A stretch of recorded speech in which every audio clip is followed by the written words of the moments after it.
to the comeback journey. Got my good friend Cameron here. What's up, guys?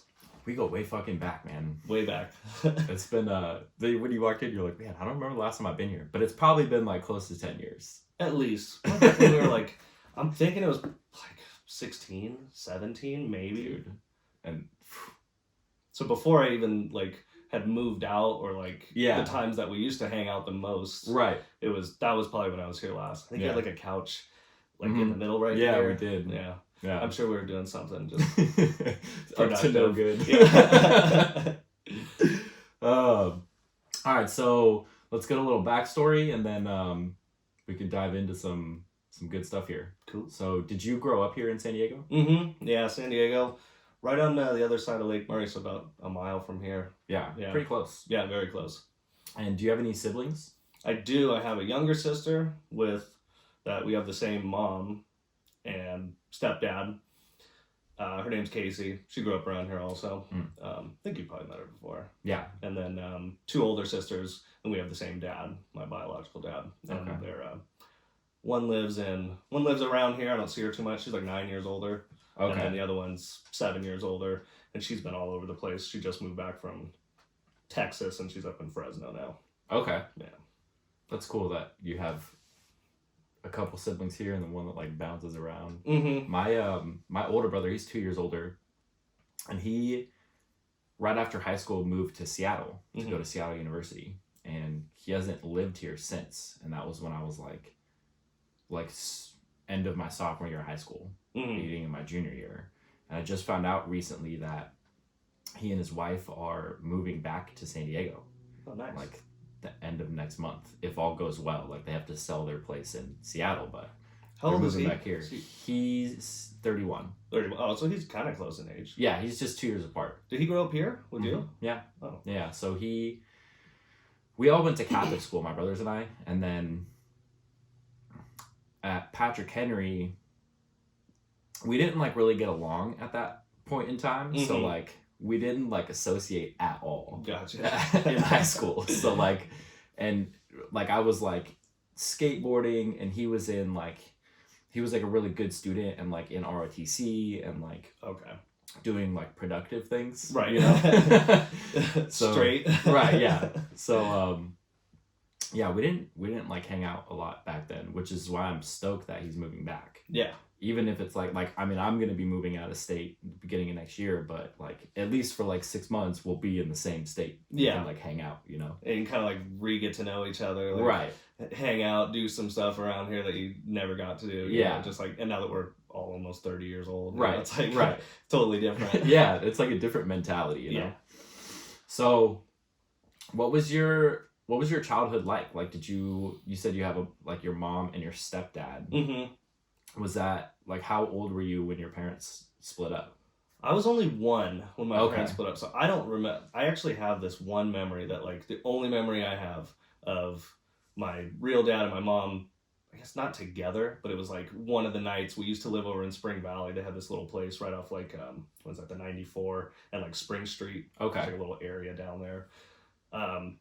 My dad used to pick me up every other weekend, or one night during the week or something. And I remember just like sitting, like just a vision of like sitting in my car seat and watching them like duke it out, so it was like probably very fresh that they weren't together. But so they got, and that was fine. It was just me and my mom for a while, and then she actually used to I used to get watched by this one of her friends at the time, and she had 2 twin boys, Taylor and Tyler, I think. Thomas. Yeah, those kids. So they were like, I kind of grew up with them a little bit. My mom I would get babysat over there, and then across the street was this guy that rode Harleys, always had, tons of bikers over. He was just partying, this bachelor, and then my mom ended up going on a date with him, and I was always like outside anytime I'd hear the Harleys rev up, and I'd run out and watch.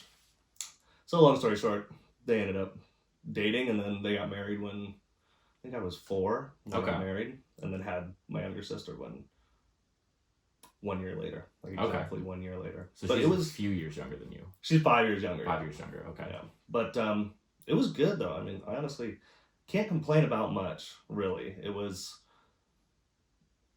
was pretty just average. Yeah. You know, my parents are very, they're awesome people, best parents.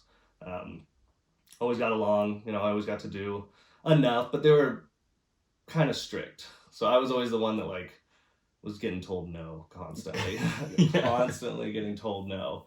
And you know, it's like, I always see that thing lately where it was like, oh, what kind of parents did you have? And it was like, if I had fun yesterday, I can't have fun today. Yes. I saw that recently. And that honestly is kind of how it was. So it was like, still got to have fun, still got to do stuff.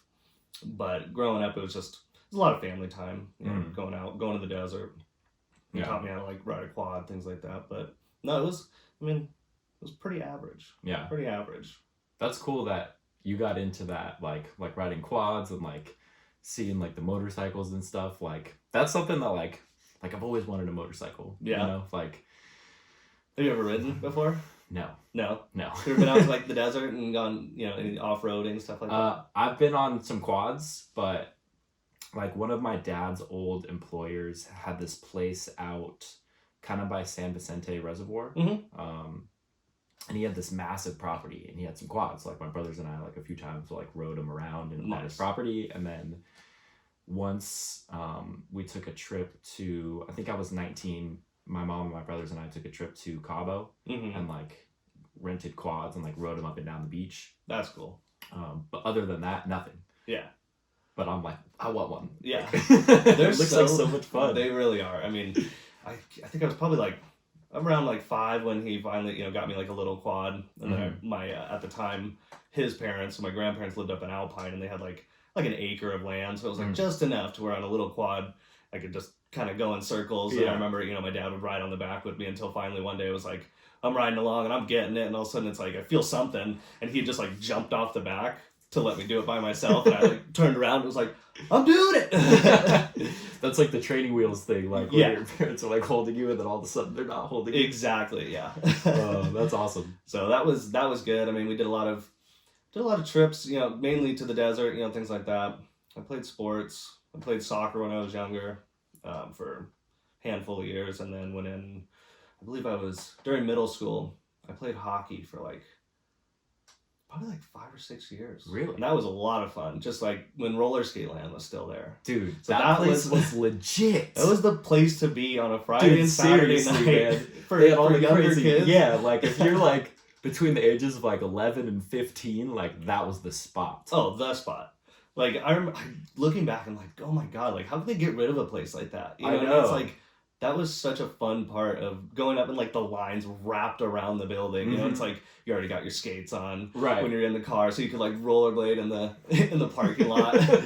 So like, but that's another thing that we always did. I always did that. And then so that was them. And then up until I was probably 16, right when I could drive. I was every other weekend and like one day during the week with my biological dad. And so growing up, he remarried. He kind of was a dick, and that's why he left my mom. He, you know, found somebody else. But and I hated her. I hated her. The new one? Yeah. Not because I was like resentful. She was just a bitch. Like just so mean, and it was like I just dreaded going over there. But she had a son. So for a little while, I had a stepbrother who was kind of all into the same things that I was. He was kind of a dick too, but I just always followed him around, and we were skating constantly and biking and, you know, going to the desert too. And then roller skating on weekends. Yeah. But I eventually got into hockey. And then after that, stopped doing kind of team sports and just did skating all around here and biking, motocross, and surfing. Surfing. Yeah, you're big into surfing. Huh? Yeah. I haven't been in a while, but I just actually just sold. I had like one of my surfboards on offer for like 2 years. It's just sitting there, and like, and in the description it's even like needs work, but it was for like $50. You know, finally someone hits me up last weekend. It was like, hey, it's still available. I was like, yep, it's yours if you want it. You know, like didn't even don't even care. Just come get it. But I definitely want to get back into that. I've never, I've been surfing once and I like wasn't very good at it, which is weird because, and I think maybe I just like wasn't super into it at the time because I can skateboard and skimboard and snowboard and wakeboard. Hell yeah. but surfing, like, I never got into. It's so much different, I feel like. Well, that and like, because you're on water, there's no constant, it's like, that's a cool thing about it, is like, when you get really good or you're able to do it, it's like every wave is different. It's like, it's not just I can practice doing an ollie, on the in one spot or on the carpet even, it's like and then eventually you'll get it because you get to do the same thing over and over and over. And snowboarding too. But it's just one of those things where it's like, once you get into it and you start doing it and you actually catch like your first like couple waves that aren't like the whitewash, because that was always like how everyone learns, it's like you're in the big whitewash and you're just plowed and then you stand up and but it's like, once you can actually start like catching the face and like carving around, it's like, it is probably one of the coolest board sports out there, I think. My girlfriend's dad is a surf instructor, and he was like, I'll teach you how to surf, you teach me how to snowboard. I was like, for sure. I'm down. Nice. That's a solid trade. Yeah. So growing up, like, you did the sports thing, and then you said at like 16 or so you like kind of died out on the team sports and just started playing around with. I was probably a little bit younger when I stopped doing the team sports, and then I just kind of started doing the action sports, extreme sport. That was my favorite thing ever. I loved doing that. I did it every single day. But other than that, it was and then finally, it was like, my parents were always just super, they're the mindset of, get a job. I'm always pushed, and it's like, as soon as the day I turned 15 and a half, they were like, oh, you can get a work permit. You gotta get out there and look for jobs. It's like my mom's a hairstylist, and she's done it forever, and just a hard worker. Like, she just loves to work, but very frugal, and they're amazing with their money. They're amazing savers, but they're also kind of, they don't take much risk. So it's like, that's why it was like, it was always security, but there was never that mindset of like pushing for like something extra. I always heard, oh, it must be nice to have that, so it was always in my mind. That's kind of how I was raised. It was just like, okay, well, grow up, like, go to school, like, do well in school, did not. And then, it was like, when it came to like college, that was another thing that was kind of like a limiting thing. It was, we have a little money for you that will be able to help you out, go to college, but, probably can't go to, anything like a big university, can't afford that, can't do that, too much. So, and then plus there was always just get a job, and get a secure job, make enough money, make $100,000 a year or make $80,000 a year and save money and, have a retirement plan, just that normal, route. So it's like, that was, as soon as I turned 15 and a half, they were like, all right, get a permit, got a work permit. What was your first job? Vons right over, down the road before it was it Smart and Final now? It is. Yeah, right by the Taco Bell. Yeah. That was my first job. I got that when I was 16, like a couple months after I turned 16, because I was just constantly going around applying everywhere, and they would always make me. And then it's, so it was like, that was my first job, and that was cool. I did pretty well there, for a while. I think I was there for like almost 2 years. Okay. Yeah. My first job was Subway, down also when I was 16, down I think I remember. Like down on Mission Gorge in like the Grantville area. Oh yeah. And I was there like a similar amount of time, like 2-ish years, maybe 2.5. But I wasn't like forced to get a job. I was like, I want money. Yeah. you know? Yeah. But I didn't like, up until recently, I was like not very good with money at all. Like I always was in this like lack mentality of like, I need more. Like Absolutely. I don't have enough, and then spending. Right. You know what I mean? Like, That's let me how I just was too. buy random shit. Like if I had it, I spent it way too fast. Right. But I always needed more money. I always wanted more, but I just could not save for the life of me. Or I'd only save a certain amount, and then finally I'd have whatever amount saved, and it was like, dude, I'm good. I have so much. Now I can go spend. Yeah. And then it was like, but wait, where'd it go? After like in the snap of a finger. And then you're like, what the hell? So after you graduated from high school, did you go the college route at all? I did for a little bit. So in high school, yeah, I went to Patrick Henry. I was there until, I think it was probably like halfway through junior year. Okay. Because, again, it was like, I was dating this older chick who, she was like a couple of years older. So by the time she graduated at the end of our like sophomore year. So she was going to like Mesa College at the time. She lived in like Claremont. And I wasn't doing that well in school. Like I hated doing homework. Like I could do the work. I was never stimulated at school. It's like I could sit there and listen and do the work in class and do really well, but I just hated homework. All I wanted to do when I got home from school was go out and skate or go bike or go hang with friends, go do something fun. Because it was like, all right, I did my 9 hours of fucking bullshit for the day. Like, why do I have to do more? You know, it's like, so my grades always weren't very good. They were, average. And I just was always like, man, this place sucks, And then I definitely started smoking a lot of weed when I think the first time I ever smoked was probably like 8th grade. I smoked for the first time. And that was with a mutual friend of ours who also lived down the street from me. And then that was, the rest is history on that one. It was like, definitely got into that too much. I didn't really like drinking like in high school. It was like, I actually partied like a group of friends that I have still, to this day, my closest friends. Like we loved like even like middle school, we'd always have like little parties on the weekend, and have like girls over, and we'd somehow get alcohol. And so like that was a fun little time, but we just were idiots, and it's like drinking too much, and then kind of got out of that. Then high school, started smoking weed, just didn't want to go to class, or just didn't want to do the homework. So eventually my grades started slipping.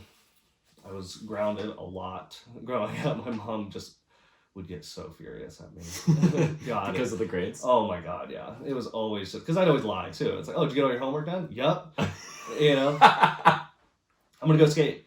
All right, I'm going out.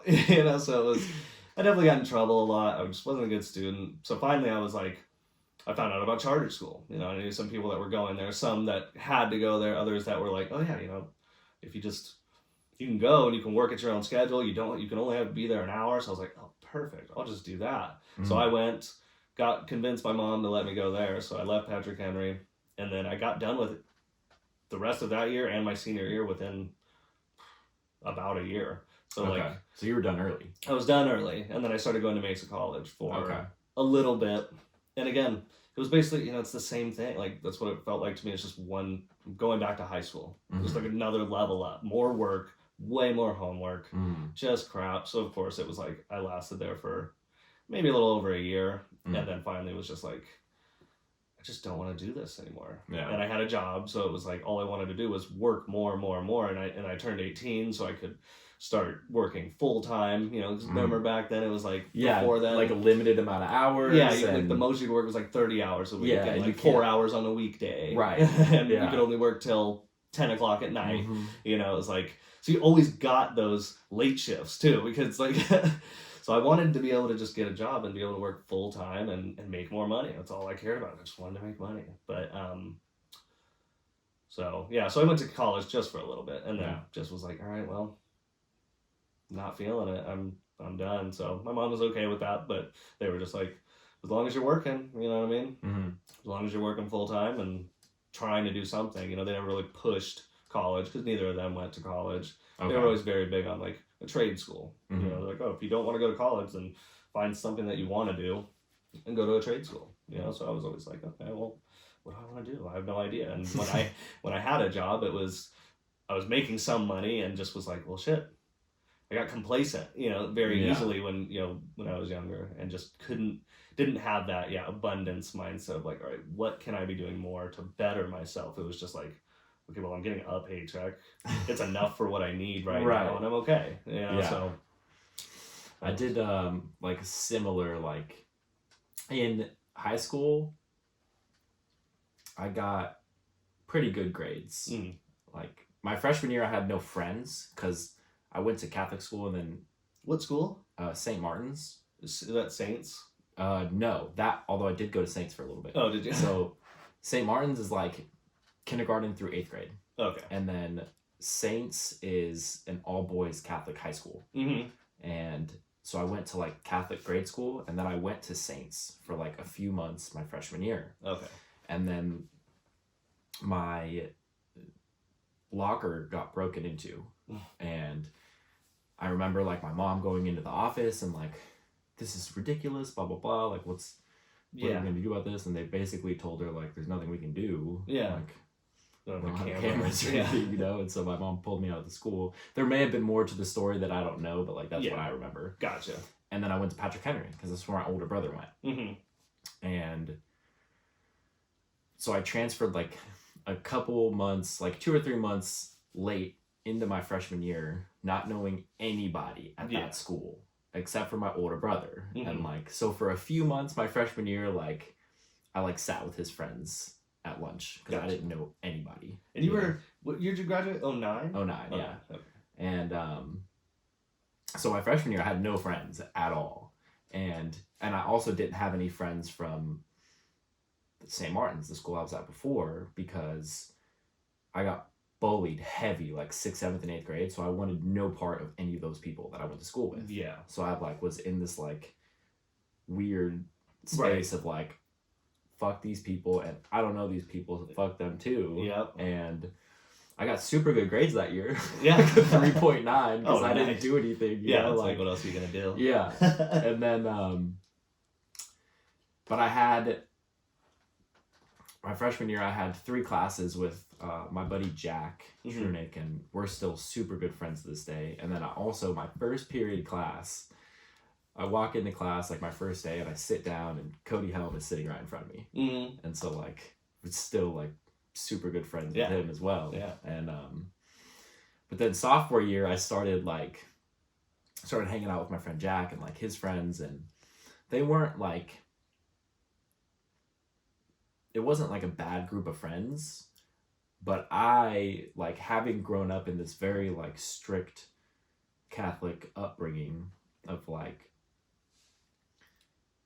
at my Catholic school, you couldn't, like, boys and girls could not hold hands. Mm-hmm. You couldn't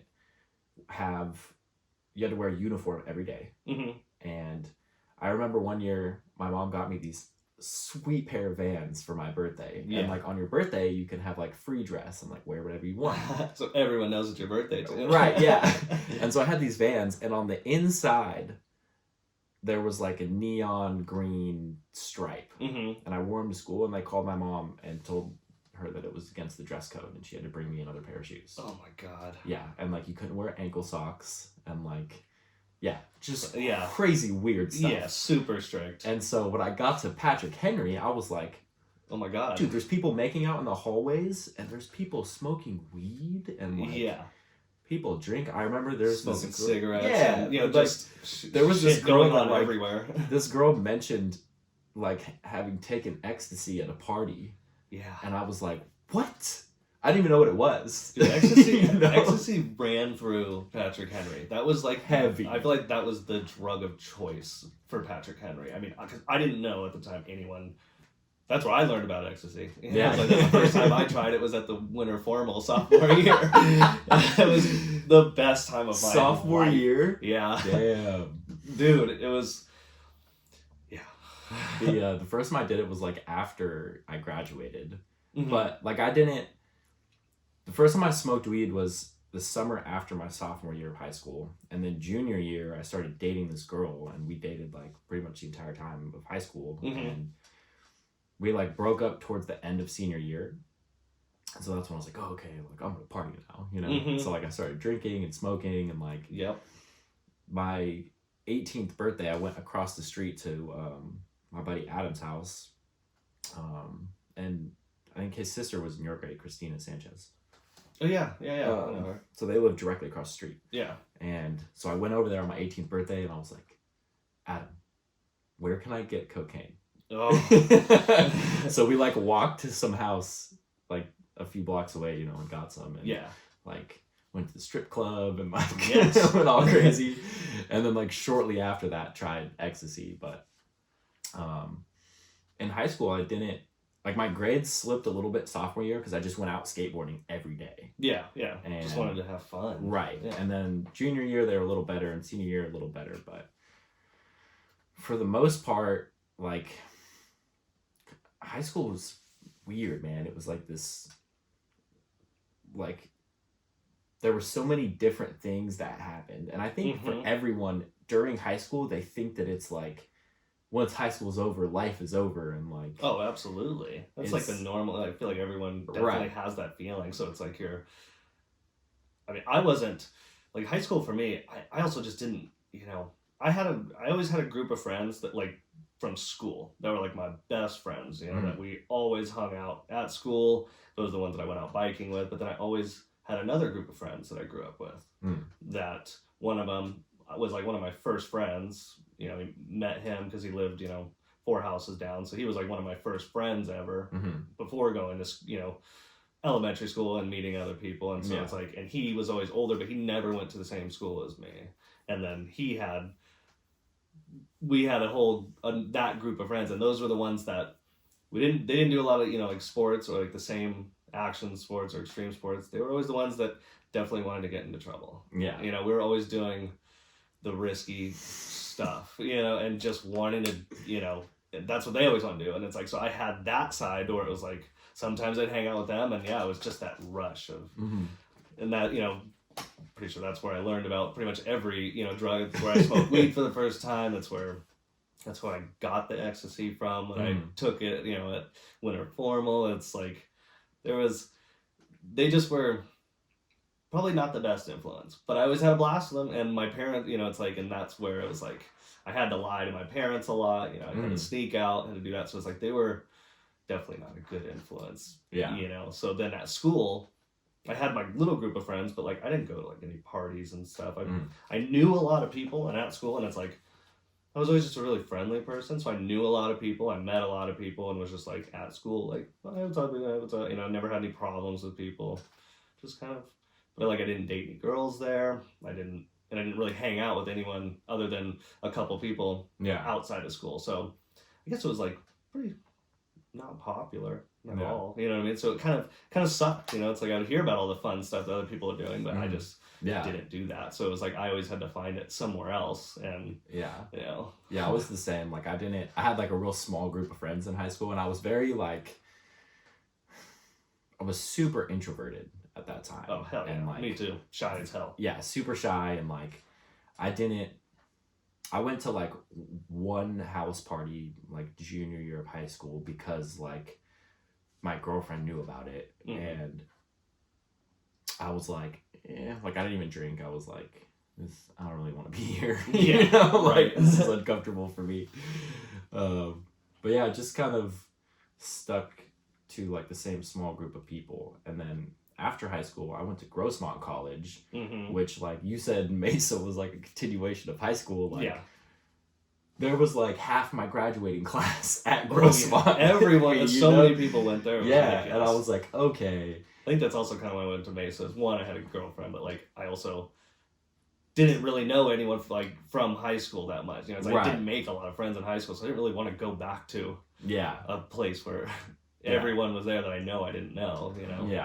And shy. Yeah. So after the year or whatever of college, like, what did you like bridge the gap from like then to now? Like, what is the story? Okay, so basically it was like I was definitely starting to be more, I was dating that girl, I only wanted to hang out with her all the time, but that started to fizzle out. I was hanging out with this other group of friends a lot at that point. It's like I still did, sports stuff. I was working all the time, working constantly at Vaughn's, and then ended up stopped working there, got laid off from there. It was around the time where they were doing like big cuts and stuff. So I got laid off, didn't have a job for a little while. So all I wanted to do was just hang out and party, So I had this group of friends. We were just kind of getting into trouble, just always hanging around, doing whatever, you know what I mean? It was like doing whatever, lots of just smoking weed and doing nothing, you know what I mean? It's like, so I kind of just started to go, I feel like a little bit downhill there. But then hit a point to where I was about 18, and this chick that I was dating at the time, or that girl, we kind of stopped dating, but I had gotten, close with her family, and one of her uncles worked at this place that he was like, oh yeah, when you're 18, I'll give you a call and I can give you a job. And I'm like, oh dude, I need one. Like, Yeah. I was looking everywhere. I couldn't find anything, and this was probably around, probably like 09 or something. So, I mean, the economy had just come down, after 2008 was like trying to recover. So it was hard to find work. Ended up working at Chuck E. Cheese for a little while. Damn. That was awesome. Did you get all the free pizza, bro? Oh, I got so much free stuff. It was ridiculous. But I worked at the one down at my sports arena, so it was pretty. Okay. It was kind of shitty, but it was fun. I mean, it was fun for a little while. I made some friends there too. Was that the job he said he could get you? No. Okay, I was gonna say. But I was working there at the time, and then he calls it when I finally turned 18. It was like, hey man, if you still need that job, I can come. Why don't you come in for an interview? So I went in. It was like this electrical engineering job, Monday through Friday, from 8 to 4, and like at the time I think I was making minimum wage was like $7, or like $8 an hour. He's like, all right, I can start you at like $11 an hour, and 40 hours a week, Monday through Friday. I was like, yeah, down. I will take the job. Did you have any? You went into that with like no prior experience? Nope, other than dating his niece. Yeah. But it was more just like, it's easily learned stuff. It was like, I worked with they're engineers that, and then there was the production side of things. So they built handheld like network testers, and just, I'm actually still there. I still work there. But so I started there. That was great. I was like, oh man, now I'm actually making some money, you know what I mean? I was like, whoa, like this is a big change. I feel like I'm doing something good. I feel like the company was growing. I was like, man, I could stay here. Could be my career. This could be my job. It was like, because also it was like, okay, Monday through Friday, so weekends off, and it was like super chill environment. And I was like, man, so I thought I would really found something good. So as soon as I got that, I was there for maybe, not even long, maybe a couple months. And then I got in touch with our friend, Johnny Lupo. And at the time, it's like, I didn't really know him very well, but then I'll somehow, through these friends that I was kind of hanging out with, that kind of connected, and we hit it off and became really good friends. And then he was living with this other guy, Cole, over by Grossmont College. I remember that house. And they needed a roommate, so I was like, okay, well, how much? And they're like, oh, like $450 a month. I was like $400 a month. I was like, like I want to move out, and they're partying. Like that's when I started actually meeting a ton of people that even went to high school. I started making more friends. I started feeling started getting out of my shell. Felt like, life was just cool, going well. So I moved in with them for a little while. We were there for, I don't know how long we were at that place. Maybe that's where we started hanging out more. I feel like you came over there a good amount. Yeah, because with Cody. And I would just go there before every class and smoke a bunch of weed. And Cole had they loved bongs, so there was like 20 bongs in the house. The house was gross as hell. It's like the pool in the backyard was just like a giant cesspool. Just like, oh my god. So it was like, so that was kind of fun, you know what I mean? But it was just to party, and so then, work kind of started slacking a little bit, but then, we ended up having to move out of there. So then we decided, all right, well, let's all move in together again. So it was us three, and then another friend of ours, Brad, who I think you know also. He was a friend of that group. And so they were like, let's go find like a bigger house, like a 4-bedroom place. So we found one over in College Grove. So the area was not super nice. No. But like it was, but we couldn't find anything else. So we were like, all right, let's do it. And the Kingdom was born. So that's what we all called it, because it was just, I forget who made up the name, but it was basically just like an animal house. It's like so it was cool, but at the same time it was constant. I mean, people were there when people who lived there weren't even there. So it's like every day I'd come home and there's just 10, 20 people in the house. They've all been there all day. It's just a mess everywhere. We bought a little mini ramp for the backyards. We were skating that all the time. We were just, and I loved it. You know what I mean? It was like, I'd come home and some days I'd be like, God damn it.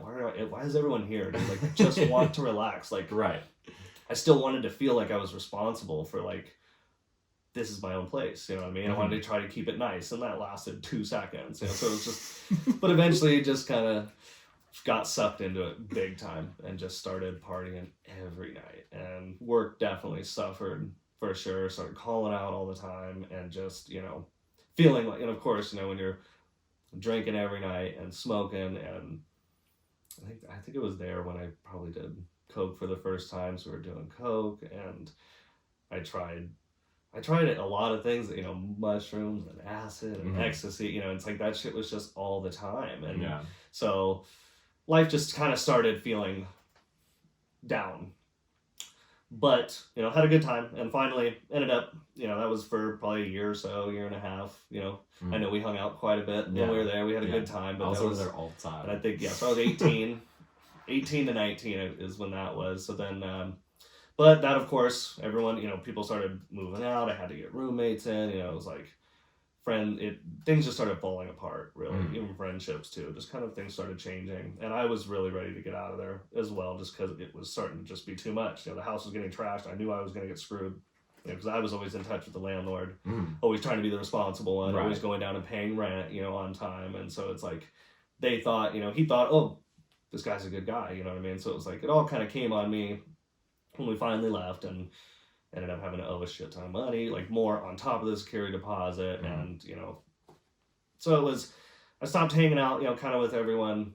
Then I made a couple other friends, you know, I had to move back into my parents' house, which, you know, I didn't like, but it was, it was what it was, you know? So at that point I decided, okay, I'm going to start doing well, you know, I'm gonna at least start trying at work, because it hit a point too where I'd have to be calling in every day, and it was like, oh no, we're really slow, nothing today, you know what I mean? So it was like, fuck, like, what am I doing? Should I look for another job?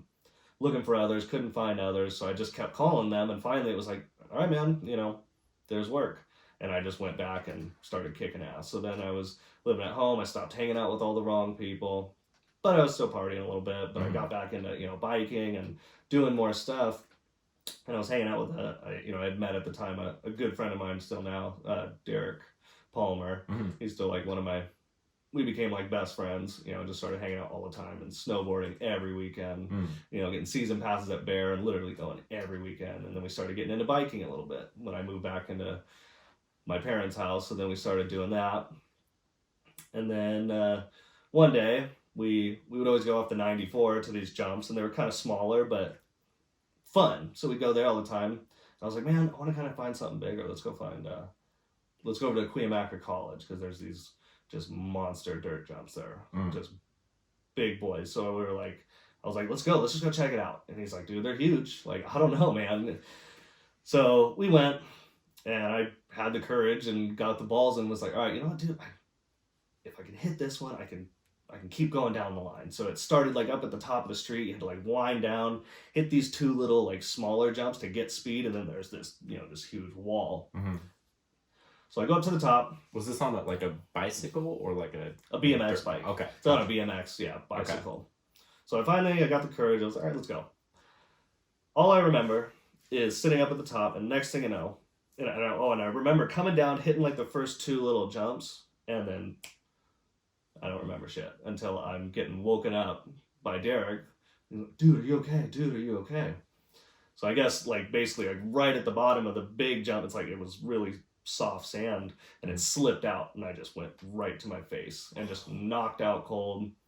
I guess I started seizuring, so I'm sitting there seizuring. Derek is watching. I'm just out for, I don't know how long I was out for, and finally I come to, and I'm like, oh my God, what? He's like, oh, you okay? You okay?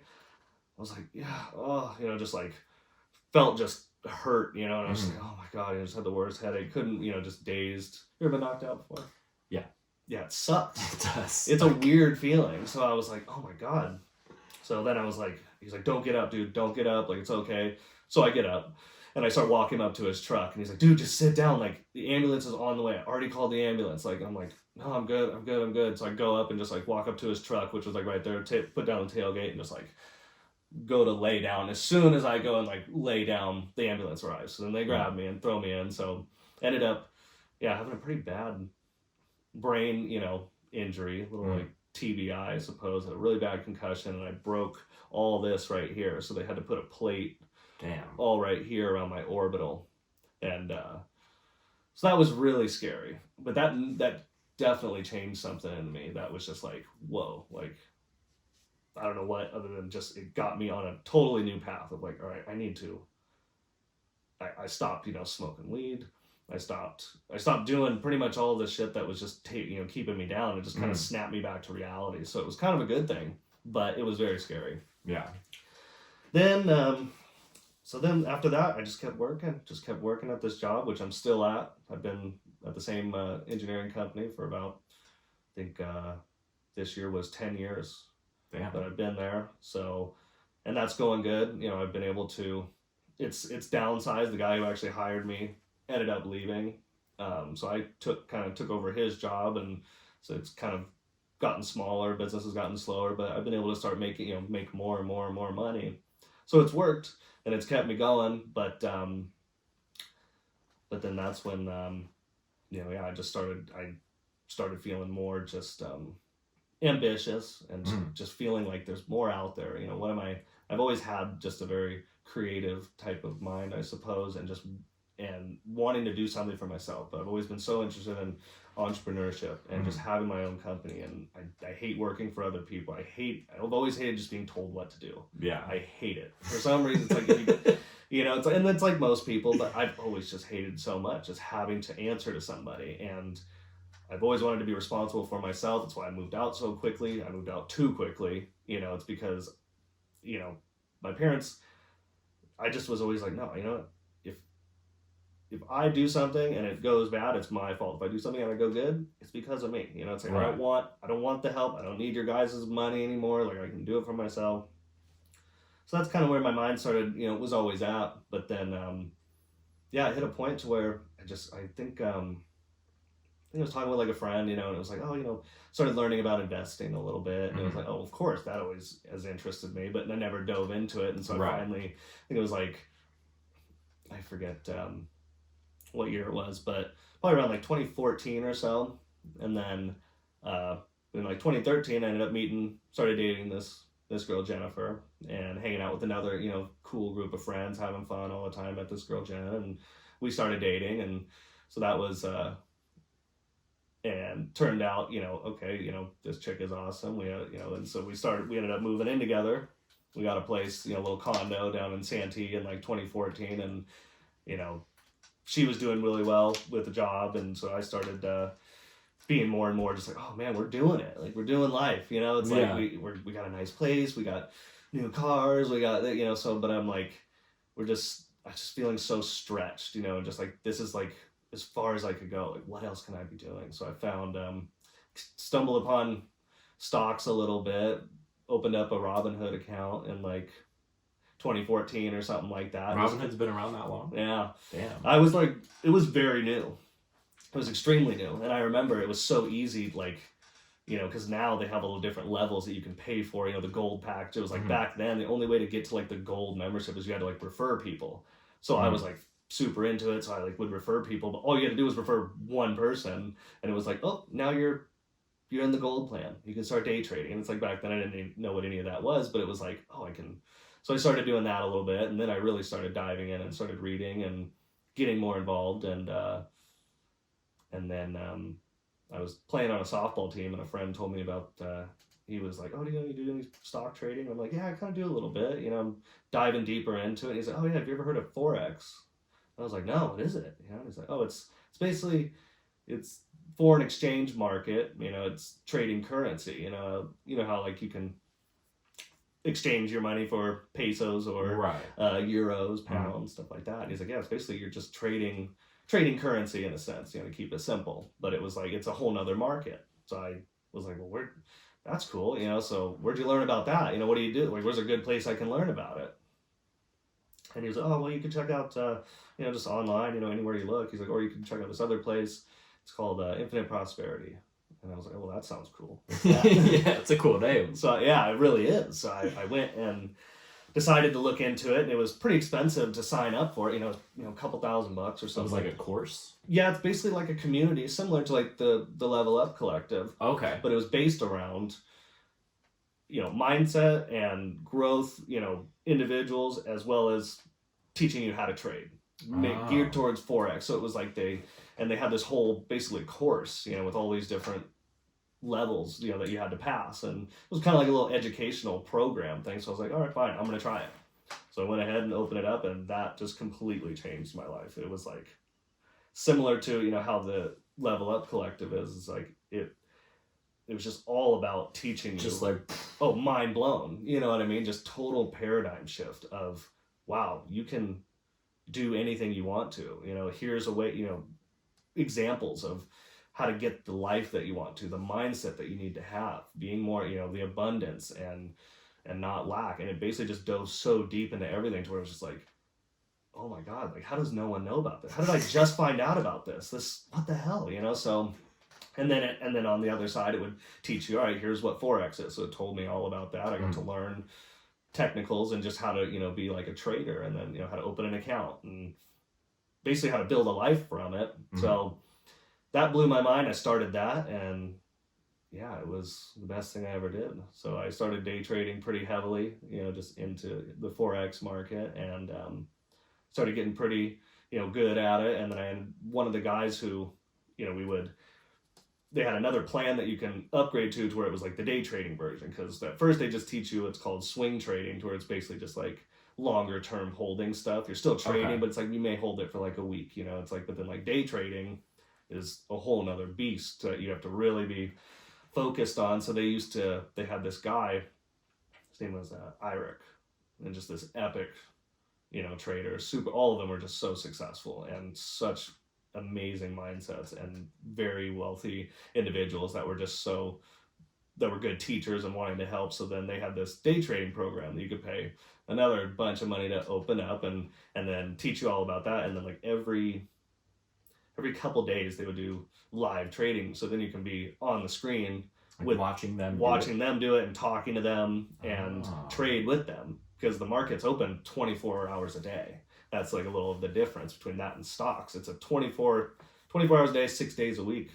It's open. This is for the foreign exchange? Mm-hmm. Okay. So it's a market that's always open. But of course, most of the people in that community were, like, he was overseas. He was like he lived in, where was it, like Costa Rica at the time. So it's like, so the trading sessions were late at night, when all right, 11 o'clock at night, but I was all in, I was like, okay, so, go to work every day and then come home, hang out with the girl, and then she'd be getting ready to go to bed. And I'm like, all right, well, I gotta go do some work, right. Stay up until 3 o'clock in the morning every night, just trading, during that session. And then he left them and ended up starting up another program, something similar, but more just geared straight towards trading, because it was called like a master class. So it's like people who already have that, like the foundation, the mindset side of it, just, somewhat of the foundation. And then this is a little bit more advanced. So then I signed up for that, and then did that for a little while. And then found another community, which I'm involved in now, called Falcon. And it's just, because there's so many different styles of trading, but all just similar people. And this new one that I'm in is just another epic community of people that are just, it honestly reminds me of like the Level Up Collective. So that's why when Jeremy said that he was starting up this program, I was like, yep, I'm in it, dude, let's go. So basically that's kind of where I'm at now. A little short, there's a lot of stuff I probably skipped over, but that's kind of where I'm at now, just working full time, trying to get out of that and just trading full time, because that'll eventually replace my current income. And then I'll have, it's all about time freedom for me. Right. It's like, I want to have time, and I want to be able to be at home. And, we just had our first baby. So me and obviously ended up marrying Jennifer. Yeah. So she's my wife. So we've been married it'll be 4 years in September. So, and then we just had our first baby 3 months ago. Tomorrow he'll be 3 months. Hey. Little Carson. So that's a whole new learning experience too. Being a new dad and just having that to do. It's like, so that kind of, it didn't put a wedge, or it didn't stop anything, but it definitely is something that's like, that's priority. Right. So it's hard. So it's been tougher to learn that aspect, take care of him, 24/7 or whenever we're home, and then still working full time, and then still trying to stay up late. So it's been a tough few months, definitely. Yeah. But that's pretty much So I don't. Where am I? I didn't have a.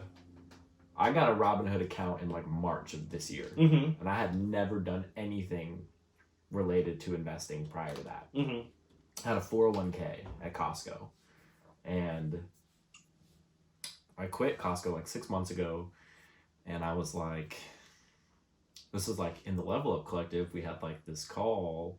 Jeremy was like, now's the time to invest, and I was like, okay. I was on that call with you, yeah. Yeah, I was like, I'm gonna take the risk, and I cashed out my 401k. Okay. From Costco. There you go. And I lost my employer contribution, and I got like fees and penalties and taxes taken out. You know, course. So it was at. I think I only got like 60% of the amount that was in there. That's normal, yeah. Yeah. When you take it out before you're 60, Right.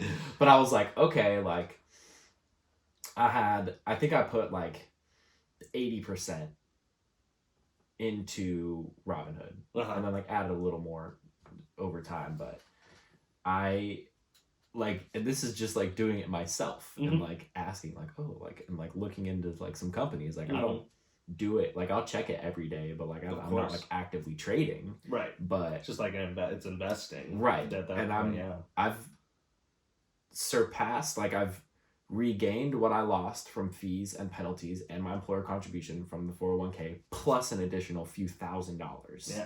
And I was like, I remember like last week I saw it, and it was like 3 months. Yeah. And I had like total time I've had the account, and I had like 107% return. Yeah. And I was like, what? This is crazy. Yeah, exactly. So now I'm like hyped on it. Oh, I'm like, course. This is like, I wish I had like $100,000 to put in there. Of course. You know, and start investing. Those are epic returns, dude. I mean, and that's unheard of, honestly. It's like normal because that's another side of, my trading is what I learned in my first course. They always called it, they had like 2 equations. It's like financial independence 1 and financial independence 2.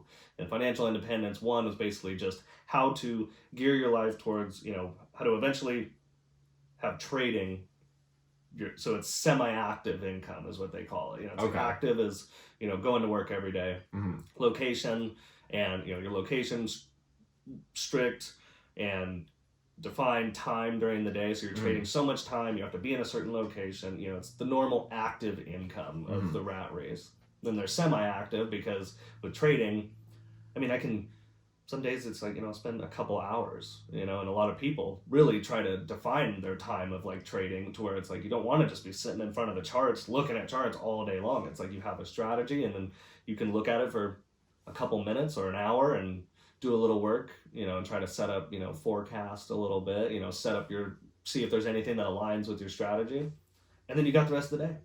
You know what I mean? So it's like they teach you how to get to finance, the first point of how that can cover your expenses, where that can be your sole income, and then still have savings. And then financial independence 2 was just how to then have passive income cover all of your expenses. So so where are you going to put this money that you're saving? Don't save it in a savings account where you're going to get less than 1% a year. Right. It's okay, take that money, put it into assets, put it into the stock market or index funds or real estate, all that. So it's like, okay, well, that's the other side. That's the goal. Trading's awesome. I'll do it forever. But it's like the real goal is definitely to put as much money as you can into investments that are going to give you a solid return. Right. That eventually will pay you, dividends or whatever, that'll eventually take over and pay for your whole life. And then what? You have all the time in the world, and all the money that'll cover your lifestyle.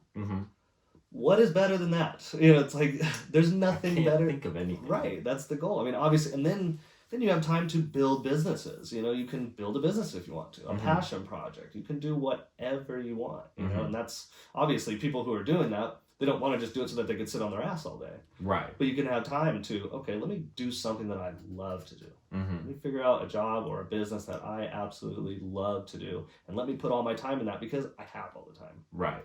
So invest. So yeah, those returns you're making are insane. I know. That's man. crazy. It's such a good jump start. It's like, obviously you can't expect that That's every month for, but right now with the current market conditions, how it's crashed so much, it's like most people think run for the hill. It's like it's the only place where where things go on sale and people run. You know what I mean? It's like, well, that's the way Jeremy explained it. He was like, dude, everything is on sale right now. yeah. Do you think it's gonna go away? Do you think these companies, like, yeah, some companies are gonna hurt. That's for sure. But the entire stock market itself, is it gonna go away? I highly doubt it. You know what I mean? It's like anything can happen when it comes to stocks and investing and trading. That's definitely a rule of thumb to know, is that anything can happen, and not everyone knows exactly what's going to. But if you look back at history, you can have a pretty good idea for the past 100 years where it's going to go. Yeah. So it's, when things are on sale, like now, it's the time to invest. Yeah. And you see the reward from it. Yeah. It's so epic. I know. I was like, dude, this is nuts. Like, because I'm unemployed right now. Mm-hmm. And so, like, I'm getting, like, unemployment Mm-hmm. money, but I'm just, like, and I've, like, keep putting little by little, like, more into my Robinhood account, There you you know? go. But, it's the way to do it. It's crazy because I have over double the amount that I initially invested in there, and I have not done anything. I literally just put it in there, tapped some buttons on my phone, and like boom, there it is, you know? Yeah. And it's you're right, like it's a good jump start, and like I'm not expecting that to happen month after month after month, but like for right now, as long as everything is still on sale, I'm gonna keep putting more in there. Exactly. And like I'm sure like I'll lose money somewhere. Yeah. You know, but everyone loses money, and that's also gonna like kind of like check me and be like, okay, like now like do some more research and like learn a bit more about it, you know, because I'm still so fresh into it. Exactly. But that's the key though. It's like treating it, if you find something, you know, it's like right now, yes, it's volatile. You know, it's like you're buying into companies like Carnival, or, you know, like cruise lines or airlines are extremely low priced right now, but they're also extremely volatile. They can pop up real quick in a bunch, and you're like, oh my God, everything's great, but then they can crash the next day. It's happened like 3 times. But it's it's what's gonna happen for a while. You know what I mean? Until things start moving at a steady pace in a certain direction.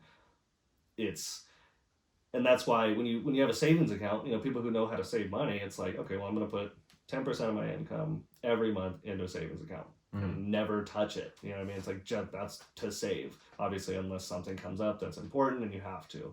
But you try to, okay, I'm just going to put a little bit into my savings. If you get an investment account that's safe, or that you have that's well, you know, diversified, or stuff that you know is over time has returned at least, you know, 7-10% a year. Well, I'm just going to, instead of put all that money into my savings account, I'm just going to weekly put it into that. And then if you buy it regularly, you know, it's called dollar cost averaging. If you say buy into an index fund, it's like you don't just do it if you have $5,000 and you put all $5,000 in there, you buy as much as you can, boom. You have no more buying power, but you got $5,000 in there. Now it's gonna, you know, you're bought in at a certain price. Or you take $5,000 and you put $200 a week, every single week into that. As it goes up and down, you're gonna get bought in a little bit here, a little bit here, a little bit here, a little bit here. And what then happens is when they say that like the whole S&P 500 gained 10% throughout the year, you'll see those gains. You know, it's like, because what if you bought in at the wrong time when it was high, and then for that year it started to crash? It's like, okay, well then you've lost money. But they say it averagely returns 7%. So if you do it regularly, treat it like a savings account, it's called dollar cost averaging, and then you'll get the big returns over a long period of time. But the point is only just, you got to keep doing it. You know what I mean? It's like, and that's what a lot of people always tell me. They're like, oh, but don't you have to have a lot of money, you know, to make money in investing, and, you know, a lot of money to be able to invest? And it's like, no, you actually don't. You can put in $100 a week. I mean, you can open another account like Charles Schwab. You know, it's like they do fractional shares to where you can, even if shares of companies are $200 and you only have 500, it's like, well, shit, I don't want to. But you want more, you know, more stocks. You can just go pick each stock and say, all right, I'm just going to put $100 into 5 stocks. Right. You may not get a full share of each one, or you may get a couple of ones that are lower priced. Right.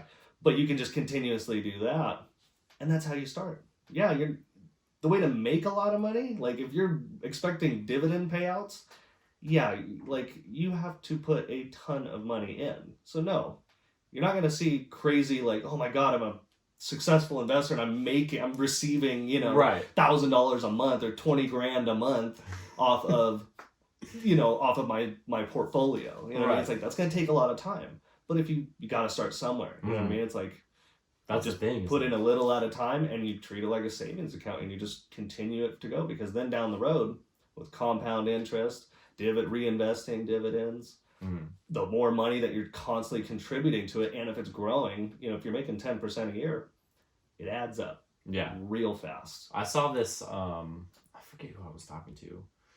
I was talking to Casey Helm, and he was like, if you put in like X amount of money, like between the ages of 20 and 30, and then you don't invest anymore, by the time you're 65, you'll have more money than if you invested for 15 years from the ages of like 30 to 45, just because of like the compound interest. Exactly. So it's like, you got to start as soon as you can start.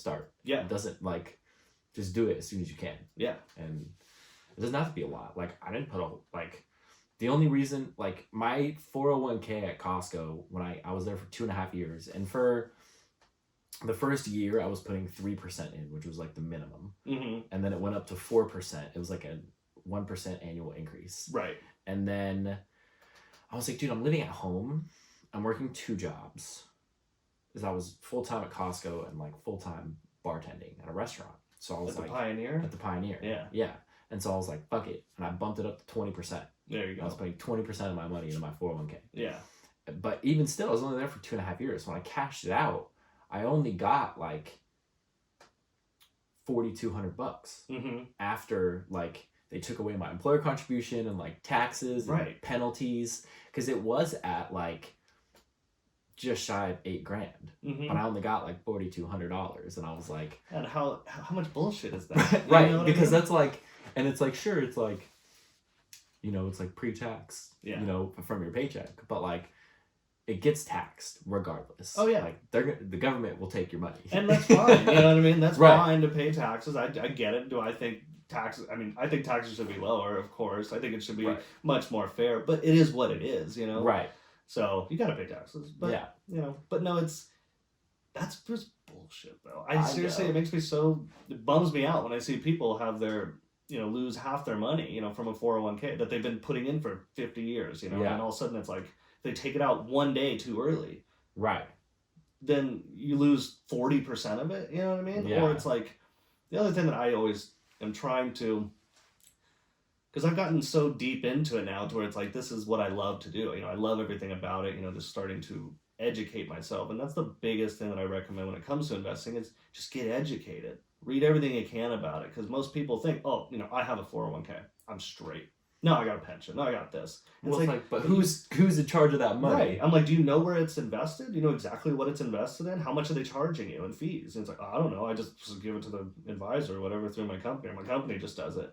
And it's like, you got to dive in. It's like, it is complicated. But if people started to look and realize, all right, I'm just going to go ask what's in my 401k. Some people find out that you can find out that you're paying stupid amounts of money, or that it's invested in things that are charging so many fees to where it's like if you just took it out of there and invested in something that's similar but just took out the middleman of fees, or paying a fund that is charging you 1 million different fees just to manage your money, it's like, if you could read through all the fine print and understand what it means, and then you're able to just take your own money, put it somewhere that you're educated on, and you're, okay, this is what I'm going to put it into.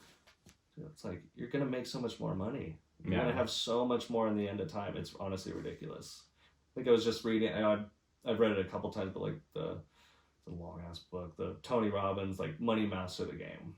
It's long, it's like 800 pages, but it's just a full deep dive into stuff like that, just about taxes and fund managers and just the right questions to ask if you're looking for, say, a financial advisor. It's a way to find out, right, is this an advisor? Is this a financial planner? Are they a fiduciary, which means someone who has my best interests at heart? Or are they a broker who only really cares about their pockets? You know what I mean? So it's like, But that's the kind of stuff that's smart to learn about, that I always recommend to people, is just read up on it. Read up on what's in there, and because you want to keep your money. It's important. Right. Making money is awesome, but it's like you want to make more, but you want to know how to keep more of your money. Mm-hmm. You know, that's the key. Yeah. That's the what's the phrase, like, it doesn't matter how much you make, it matters how much you keep. Mm-hmm. Like, was it Robert Kiyosaki who said that? Probably, yeah. It sounds like something. I need to read. So I've only read his first book, Rich Dad Poor Dad. Yeah, that's a great book. It is. That changed so many people's lives. I mean, but that's the thing. Some of these books, that's what's really changed my whole mindset. You know, it's learning from these people that have a different mindset, being a part of the Level Up Collective, and just getting book recommendations. I mean, reading is great, or audio, you know, just listen to books. You know, I mean, it's like, it's all the same, but there's so much information out there that'll just make your mind, you'll have a total paradigm shift where you're like, oh my God. And then once you start thinking that way, things will start coming to you. You know, that's having the abundance mindset. Shift the way that you think. Yeah. And like the way that you look at things. That's been big for me, is like, I can remember forever, and like still a little bit right now I'm this way, but like for my whole life I was always like, I don't have enough money, I need more money. That's why I worked 2 full-time jobs. Like I was making, you were always grinding. I was making like $6,000 a month after taxes. Mm-hmm. And that's great. And living at home.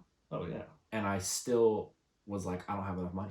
Yeah. Like, or I would just go out and like frivolously spend, you know, and like I bought a brand new car. Stupid decision. Is that your car outside? In the driveway. Yeah. Yeah. Like, don't ever buy a brand new car. It's the worst idea. I did that once too. I went in and like, because I remember I was like, I hadn't had a car since I was 19. And like, my mom's always had 2 cars. And so like I could always use her car. And like, we used to have a minivan, and then I totaled the minivan. And then I would use her, which I think it's not here now, but her like spare car, it's like a Chevy Impala. Yeah.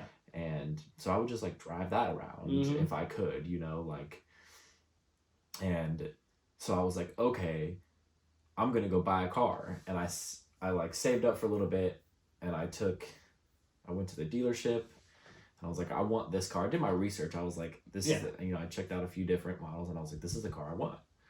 And I went in there and I put a $7,000 down payment, and my car payment was still like $500 a month. Oh yeah. And I was like, it's hefty. And like I refinanced like a year later, and now it's at like $400. But I'm like, bro, and I have a DUI, so my car insurance is like $200 a month. Oh man. And so I'm just like, why? And there's like, I got the top of the line model. Yeah. For what reason? I don't know. Like the rear seats are heated. Why? Yeah. Like, why do you need that for? You know? Seriously. And I'm like, bro. And I was like, I'm seriously considering selling it, you know? And I like took it into CarMax, and they offered me $5,000 less than what I owed on it. And I was like, they were like, you can roll it over into a new car. Yeah, and I was like, perfect. Oh, and pay $16,000 for an $11,000 car? Like, no. You know?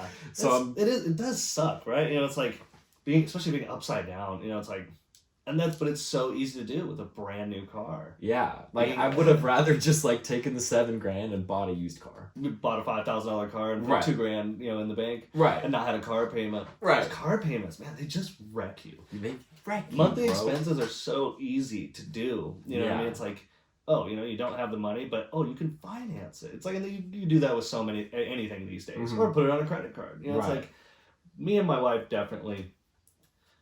She's always made good money, and she's definitely gotten better with money, but for a while she was definitely in the spendy mindset, and I was okay because it was like, oh fine, well I want it too, you know what I mean, like just random ass crap, you know, or let's put it on the credit card, you know, let's put it on the credit card, you know, it's we need a new couch for the new house, you know what I mean, it's like let's put it on the credit card, oh crap, you know, so it was like we got to a point to where it was like, we're doing well, you have all this stuff, but then you're like maxed, you know, you're fully stretched. We're like, all right, you're constantly looking at your expenses and like what income you have coming in and what you're spending going out, and you're just like, what the hell? Like, I can't save. How am I ever going to get out of this? How am I Right. going to save more money, or how am I going to invest more money?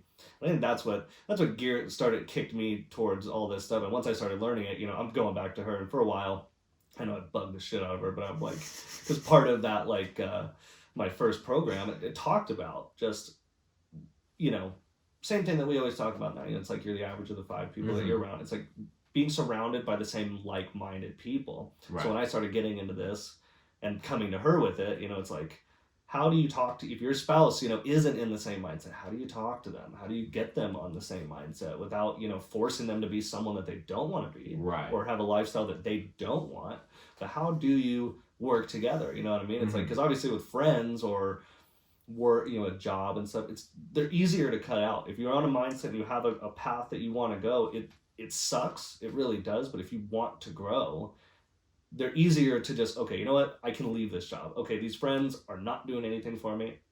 I'm just going to not hang out with them anymore. And I'm going to focus on this and hang out and try to network and be around people.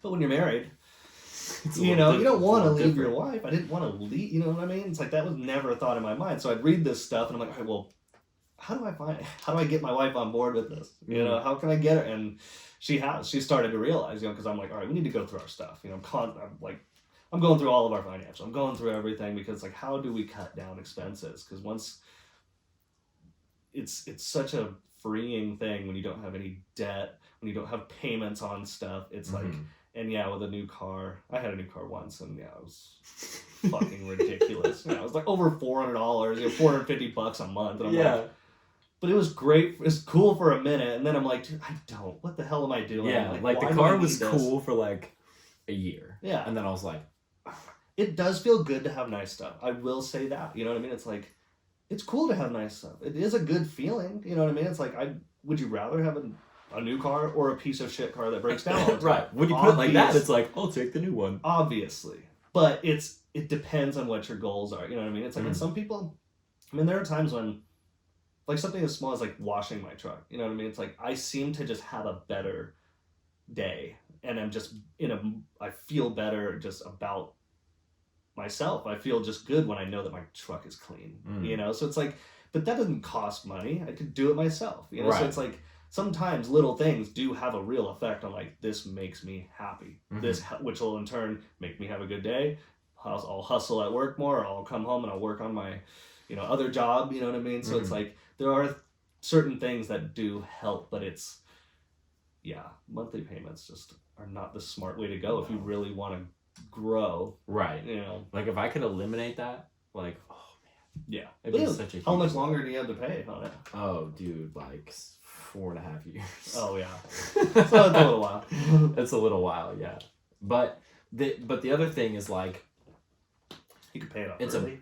I could. And it's a brand new Honda Civic. That car will last me forever. True. Oh, so like, I pay it off. Let's say it's paid off by like 2024 if I just like keep the regular payments, and that car will last me until like 2035. Oh, hell yeah. It'll last you forever if you change the oil and keep it nice, Yeah, so it's like, I'm trying to like juggle that in my head. It's like, true. Do I sell it, or do I just like bite the bullet and then once it's paid off, resist the urge to get a different car? One. Yeah. So true. But by then, in the path that you're going, it's like, cars will be, I feel like at a certain point in our lives, it's going to hit a point where it's like, okay, buying a car, even a very nice one, is just going to be like, I need a new car. I need to go buy one. Like, this one's going to crap. I'm going to sell it, and I'm just going to cash. Let me go buy it. Yeah. You know what I mean? It's like, and that will happen. So it's like, but right now you're like, God, how long is it going to take? How long is it? Like, okay, so I got 5 years. Like every night, just like, how am I going to do this? But, yeah. So you were telling me that you started started doing like some real estate program thing? Check it out. Oh, there we go. I got the books are used as the stand for the tripod of the phone. Perfect. But I got a third one over here. So there's three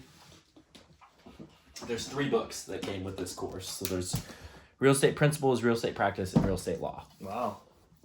Hefty stuff, bro. That's in depth. Yeah, dude. Yeah. That's perfect. So you thinking that's something you're gonna it's definitely get more into, or are you? Yeah, it's so I put it on, like I put it on hold while I was in this aligned entrepreneur mentorship program. Oh yeah. And tell me about that a little bit. Oh, dude, unreal. Yeah. Are you finished with it? Unreal. I was supposed to finish.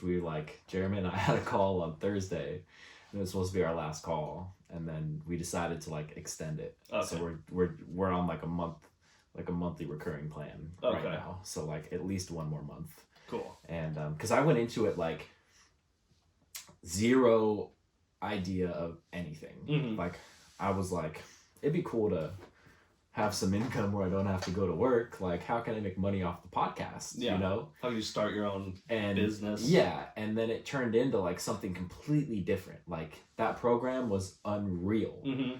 It was like, I learned an immense amount about myself in the first like month or so. It was like very in depth. It wasn't so much about other people mm-hmm. and like who I'm trying to market to. It was like, okay, like that's how it was presented, mm-hmm.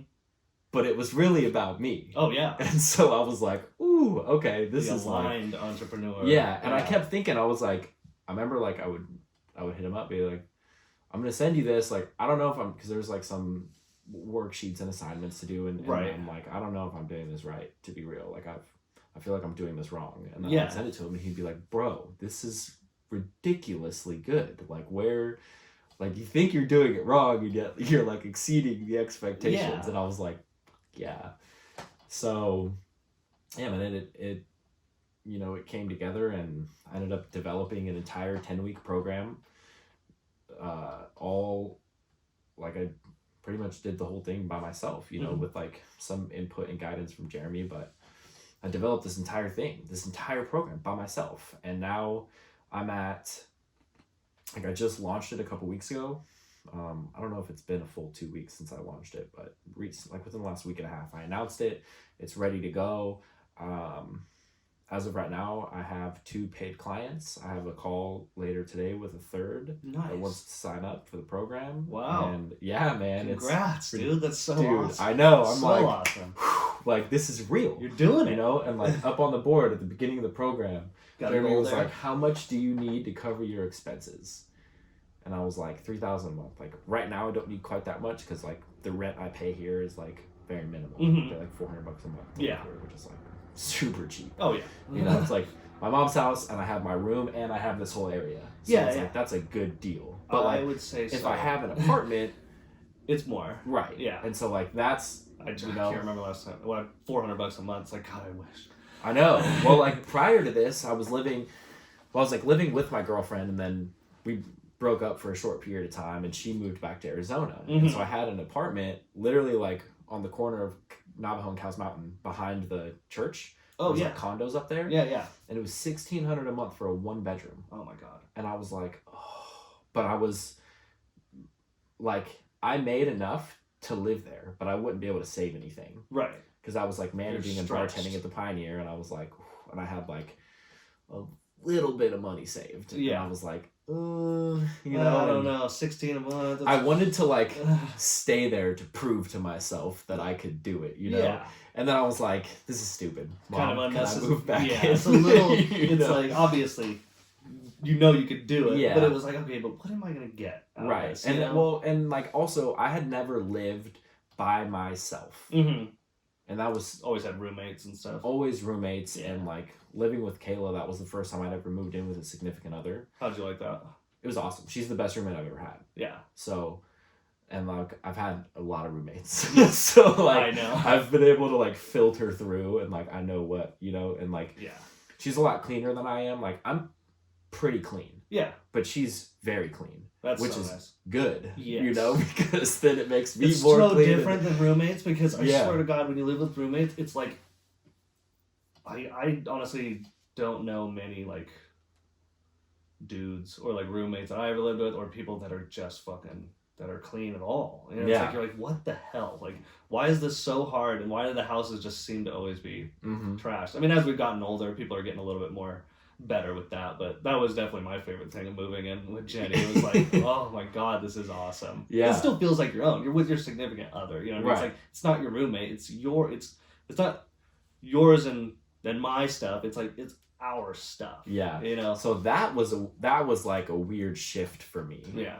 Like initially, like where it's like, because she was like, oh, this is, you know, it's like everyth's ours together, and I'm like, but wait, this is mine though. You know, but that's not yours. Yeah. She'd be like, no, that's ours. Yeah. And I'm like, okay. Yeah. You know, and it was a weird adjustment because I don't like, and also, you know, finding that time to just like, because I need to have time alone to like recharge. Oh, 100%. You know, and I was like, am I ever gonna have that? Yeah. You know, and so, you know, it worked out when we were living together because, well, we both worked 2 jobs. Yeah. And so we weren't even home that much. Right. Ever. Like I'd be gone from like 6 a.m. to 11 o'clock at night. Right. And some days I would only work 1 job, and like my days off, like sometimes on my day off, she would be working all day. And I'd be like, cool, I have a whole day. Yeah. Just to chill. Right. You know?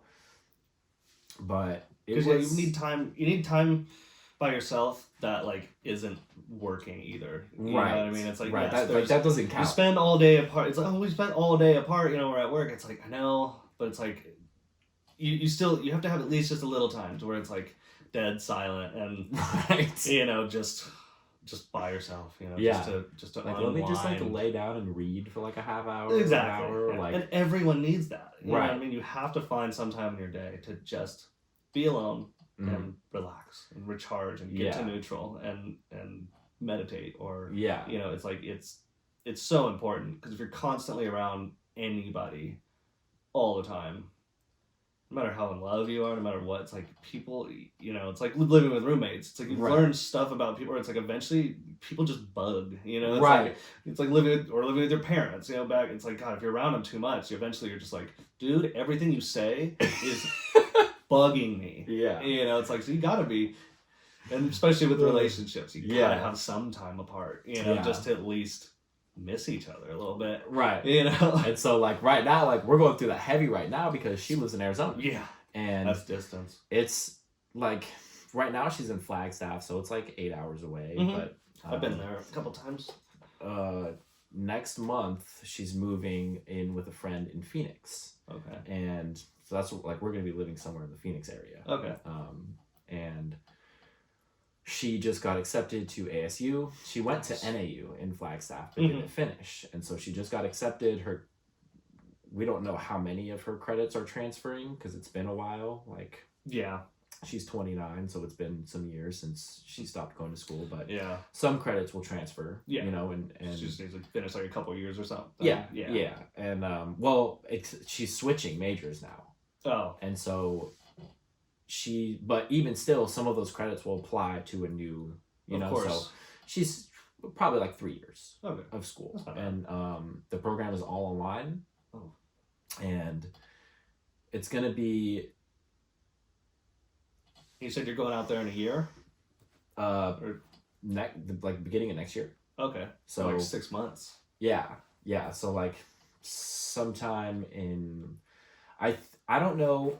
The house she's moving into with a friend, the lease is up in February, but I don't know if that means like February 1st or the end of February. Right. So like I need to get clarity on that because I don't know. Yeah. So I'm either going to be out there like late January or like mid to late February, depending on when that lease is up. You stoked or what? Yeah, dude, I'm super excited because I'm like, for one, I need to get out of here. Phoenix gets hotter than shit, right? Yeah. Like when I was driving, I went out to Flagstaff last month. I love Arizona though. That's the thing. It's awesome. I fucking love it. And it's so much, it is so cheap to live there. It's ridiculous. Bro, I've been looking, just like, for one, I was like looking at apartments, but like I want to buy a place, you know, and apartments, even in like some of the nicer areas, you can get like a 2-bed, 2-bath apartment with a washer and dryer in unit for like $1,200. A month? A month. Yeah, for rent? Yeah, for rent. And like, I paid $16 for a 1-bedroom without a washer and dryer in the unit. Like, dude, and like home prices out there too. Yeah, like and so that's what I've really been looking at. And dude, like, I honestly, it's like, I wish I could do it, depending on, like, especially if it's like if I worked from home, you know what I mean? It's like you have a fantastic air conditioner, you know, right, and a pool, right, yeah, and everywhere has a pool out there, right. But like, I love Lake Havasu, and like, I always, every time I go there, I'm just like, it is more like, it's a smaller place, you know what I mean? But it's like, every time I go there, there's houses that are like, they're like, I don't know, fuck, 2,500, 3,000 square foot with a 2-car width garage, but like on one side, so basically like three cars can fit in it. It's like a long, like an L shaped. So okay. Plus an RV garage, which is like, you know, massive, 25-foot tall, 30-foot tall giant garage, pool for like the threes. Yeah, man. You know, and you're like, wait, what? That doesn't exist here. Like, no. Like, my parents' house is like a 3-bedroom, 2-bath, maybe like 1,100 square feet. Like, no pool. You know, it's like, it's a beautiful home. I love their house, but it's like one of these residential houses. You know, it's a smaller place, you know, and they could probably sell it for $600,000. Dude, right my it's uncle, like double the price. My uncle lives 5 houses down. My mom's brother. I used to know someone who lived the Altmeyers, Graham and Julie Altmeyer. 2 doors down. Yeah. Yeah. They have a nice house. They have a nice house. So actually, directly across the street from them, my uncle owned a second house on this street, and he rented it out for a few years, and then like remodeled it a little bit and sold it. And like, by remodeling is like, he did some remodeling, but then like I went over and like painted the fences, right? And, like, you know, it was like he would just pay me cash to like do some stuff, you know. And he sold it. It's a 3-bedroom house, and the backyard faces Cows Mountain, and he sold it for like just shy of $700,000. Yeah, it's and ridiculous. Like, what, dude? I know. And like, my parents bought that house, and like my dad bought it in like 1990. It was trash. I mean, it needed a lot of work, but it wasn't like, you know. But he did a lot of work too. He did all himself. So it wasn't like, you know, the foundation was there, you know what I mean? It just needed a little bit of cleanup, you know, a lot of bushes, some paint on the outside, you know, a little bit, and then things over time. We bought it for $125,000 back in like 89 or whatever it was, 1990, and it's like, shit, why can't houses be like that around here? Man. And I think we'll see a little bit of drop in price, you know, kind of depending on. I'm hoping that the drop in price doesn't come until like late next year. Yeah, right. That's what I'm like crossing my fingers. I know. Because like this is like what I've been looking at for, like, because I want to get a 4-plex, and like I have this idea of like the perfect one that I want with like 3 units together, and then the 4th unit is like separate, so I can live in that one. Yes. Like, you know, and I've seen some like that in Arizona, like looking on like Zillow and Redfin, just like scrolling around. I swear, that's like the best investment. And you can get them perfect house hack. Yeah, and you can get them for like $300,000. Jesus. Maximum $400,000.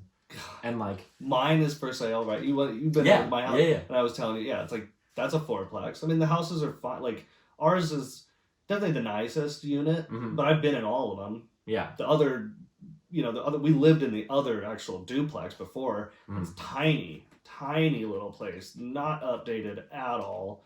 Like, didn't even have a microwave. You know, it's like, it was so small, little tiny, like, basically a dog run for a yard, you know what I mean? It's like not shit, and that's how 2 of them are, and then the other 2 are the ones that we're in, and the only difference is ours is just remodeled on the inside, and then the other one is just not remodeled, same layout, just opposite, and a smaller backyard. But yeah, they're asking like 1.295. So it's like million. Yeah, $1 million. I figured that was implied. 1.295. I just wanted to throw it in there. Yeah. Oh yeah, it's crazy. So yeah, that's San Diego. Yeah, but that's why I want to get out there, because like I want to like while my girlfriend's in school, like get the first one, and then you only have to live there for a year with the FHA loan. Yeah. So you could get it for 3.5% down. Right, exactly. And then live there for a year, and then like And 10 guarantee months your into- mortgage would get paid from the other 3 units. Right. And maybe cash flow a little bit. Maybe a little bit. But then after the year, like at the 10-month mark, get another one. Yep. And like, or at least like get under contract. And then Mhm. like 1 year and 1 day, pop over into the next one. Exactly. You know, rent out the unit I was in. Yeah. And you know, after like I'm trying to line it up to where like right when my girlfriend finishes school, we go on like a dope like 3 to 6 month road trip like all across the country. Sick. I want to buy like one of like the short school buses Mm-hmm. and like remodel it and Dude, that's sick. cruise around, you know. Have you seen the van conversions? Like Yeah, man. some of the But badass this vans. is what I'm saying. Like the vans are cool, Yeah. but the You can't stand up in them. right, and so like the school buses, Yeah. they get better gas mileage than like an RV, Yeah. Oh, yeah. and they're like solid metal frame, and you just yank out all the seats. You could put like a bed, a kitchen, a shower, like Mhm. you know, and like Dude, I've seen some beautiful Mhm. remodels. It's like people have gone. My dad, actually, my biological dad, his girlfriend lives in Hawaii or in Maui, and so she bought a van. I think she bought it in Maui and had it shipped over here. But it's just like a minivan. It's like a Honda Pilot, like Okay. minivan. But she was like, "Oh, can you do a van conversion, for me?" So he did this. He did a little work on one, and he did because he loves woodworking. Mhm. And he has all the cool, tools and the nice routed edges. I mean, he knows how to do so much with wood. He's built some really cool stuff. So he built this little like these cabinets that go all along, put in a sink that's hooked up to 2 5-gallon,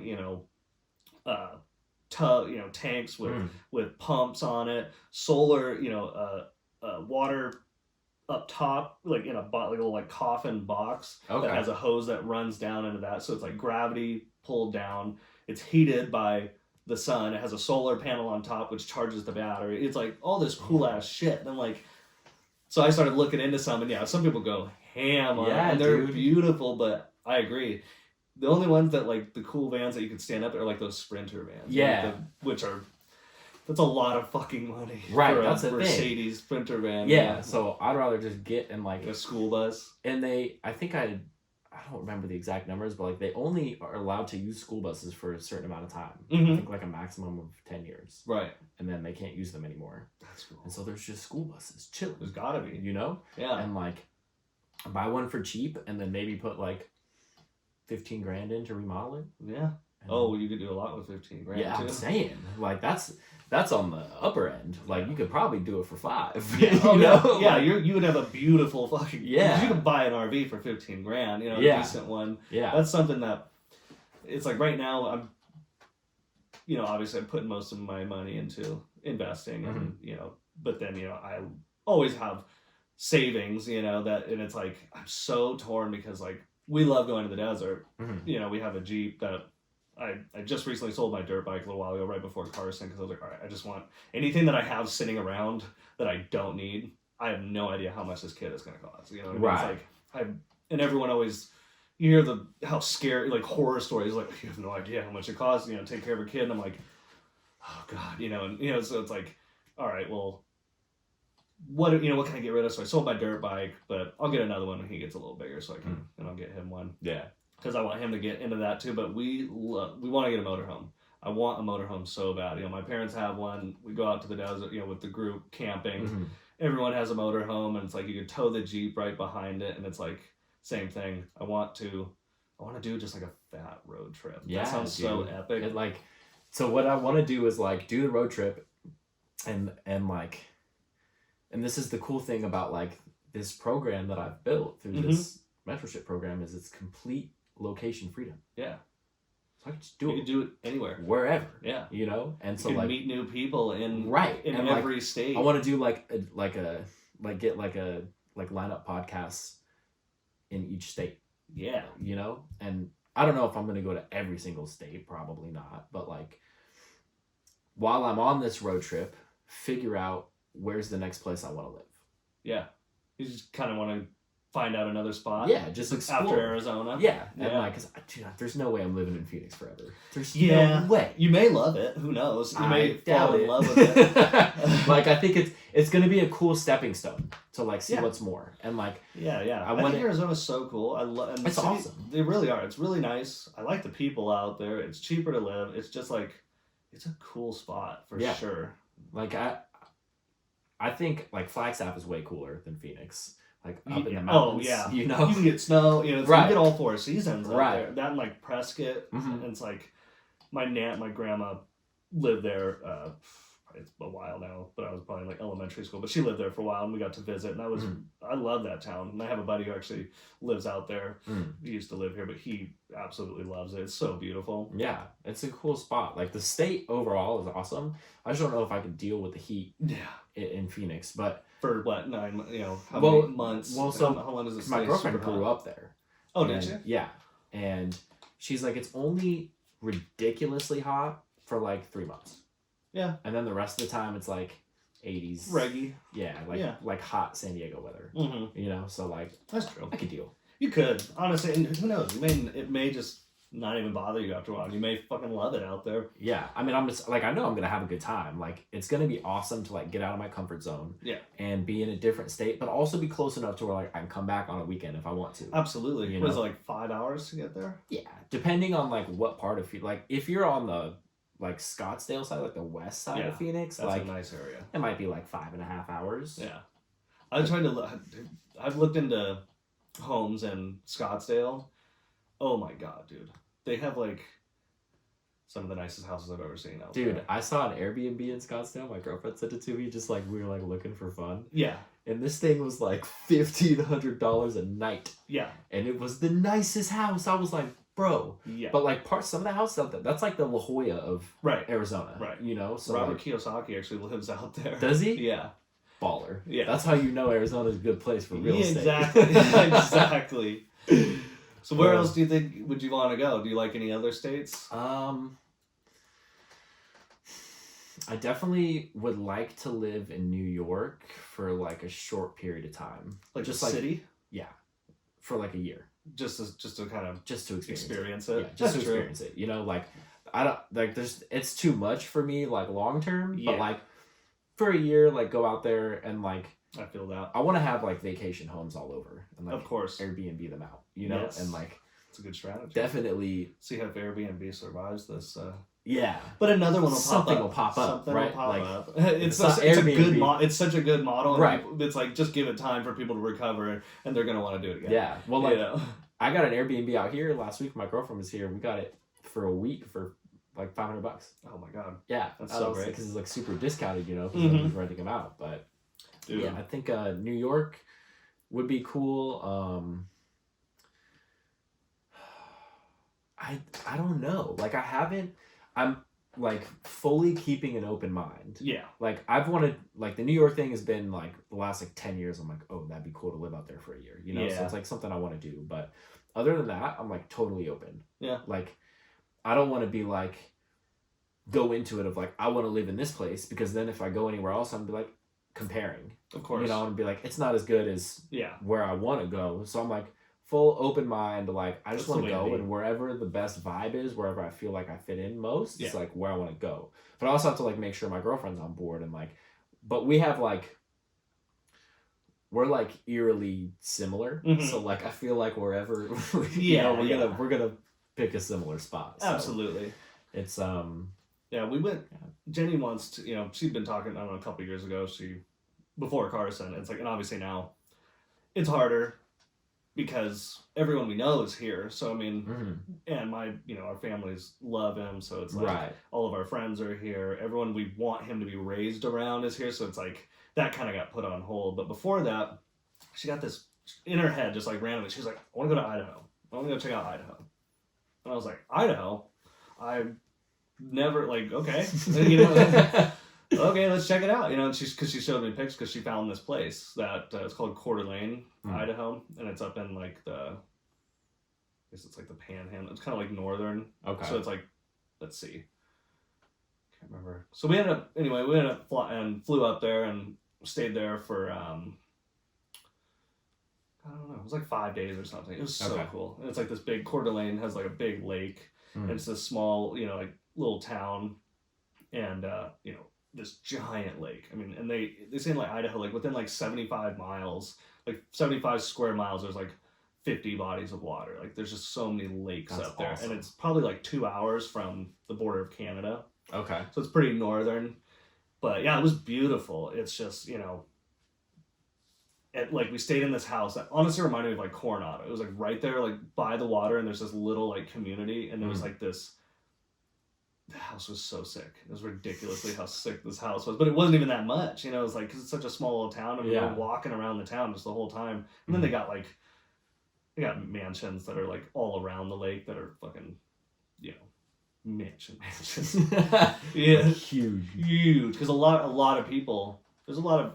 I've heard a lot of like famous people, or just like some celebrities, a lot of very wealthy people have vacation homes there. Okay. So it's kind of like a hidden gem, you know. Yeah. So it's like really nice, but it's like you can find a really nice house, but it's also pretty normal in some areas too. Right. But I don't know if I'd want to live there. But you know, she was, because I'm like still, I'm open minded too. It's like, so you know, talking about moving places, I'm like, yeah, but you know, let's not get set on this one place. Oh my God, I love it here. Look at this. Look at how beautiful this is. And it's like, yes, but what would we do every day? You know what I mean? It's like, I want to go. Let's go find out. I'm not saying it in a way of like, what are you gonna do? You know, like, what are you gonna do every day? You know, it's like, oh, let's just find out, what will we do there? What are we gonna do for work? What are we, you know, are we gonna work? Are we gonna work from home? You know, it's like, and what do we do for fun? You know, I don't want to just, you know, it's like in mountains and stuff is really cool and, you know, beautiful landscape, but it's like, I personally don't want to just be out in the sticks. You know, it's like,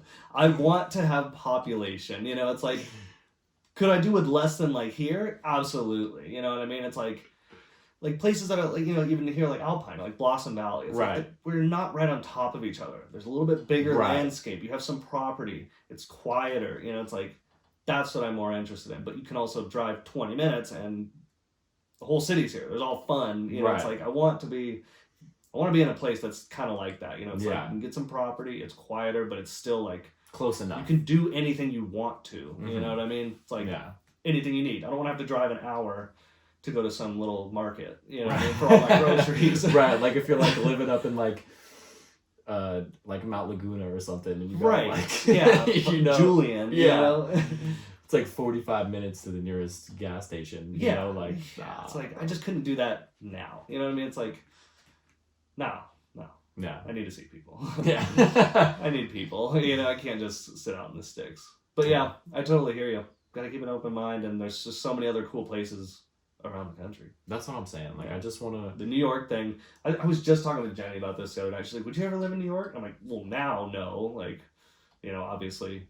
Because I feel like that's, you need to, if you're with a woman, it's like, you guys both have to have that, like, you don't have any ties, you know what I mean? It's like you don't have a kid. It's like, because, or I looked at it as like, it's a cool place. Like if you're like a bachelor, like a single dude with, you know, you're making like good money or you got like a good job out there because it is expensive and you enjoy just like walking around the city and like going to little, you know, cool spots, you know, nice places to eat, you know, they got great food there, nightlife. It's like, if that's something that like, if you're by yourself, you can enjoy doing. Yeah. Like a lot of people there are down for that. You know, living in a loft or a an apartment and stuff. Or you got to have another, you know, be with someone that's totally down. Like, all right, let's go experience it for a year. Because, I think it would be really cool. It would, like, and that's really the only place on my list. Other than that, I'm like, let's just see what's out there. Yeah. You know, but that's the, you know, that's the goal. Is just to... You know, the next few years are gonna kind of be like head down, grind, and pop out the other end and be like, cool, now I can do whatever I want. Exactly. You know? Yeah. That is the goal. Yeah. Everything, you know, it's like right now, everything we're doing, I feel like is very, you know, the aligned entrepreneur, you know, it's like you're trying to I've been trying to get much more just in tune with me.